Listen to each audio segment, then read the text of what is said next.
नमस्कार प्रेक्षकांनो, लक्ष्मीच्या पावलांनी मालिकेच्या आजच्या भागामध्ये आपण पाहत आहोत. कलाच्या लग्नाची तयारी सुरू झालेली आहे.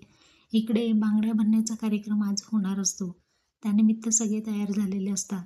अद्वैत हा कलाला भेटण्यासाठी साडी नेसून त्यांच्या घराच्या बाहेर येऊन थांबलेला असतो आणि बांगड्या भरणारी स्त्री आतमध्ये जात असताना तो त्यांच्याकडून बांगड्यांचा सेट घेतो.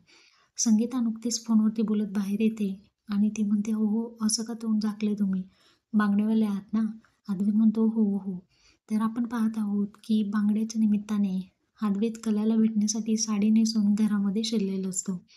आपण पाहत आहोत, की आता कला अद्वैतच्या समोर येते आणि कला म्हणते, "तुमचा आवाज खूपच वेगळा वाटत आहे." तर अद्वैत म्हणतो, "हो, संगीताचा कार्यक्रम होता ना, मी असे कार्यक्रम करते त्यामुळे." कला म्हणते, "तुम्ही ग्लोव्हज का घातलेत?"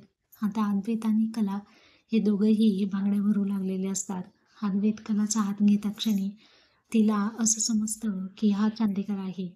ती म्हणते, "चांदेकर, इथे आपण भेटू शकत नाही. चल आतमध्ये." आता कला चांदेकरला आतमध्ये घेऊन येते आणि तिथे आल्यानंतर दोघंही मनसोक्त भेटतात. तर कला आणि अद्वैत एकमेकांना मिठी मारतात. असं आजच्या भागामध्ये आपण पाहिलं.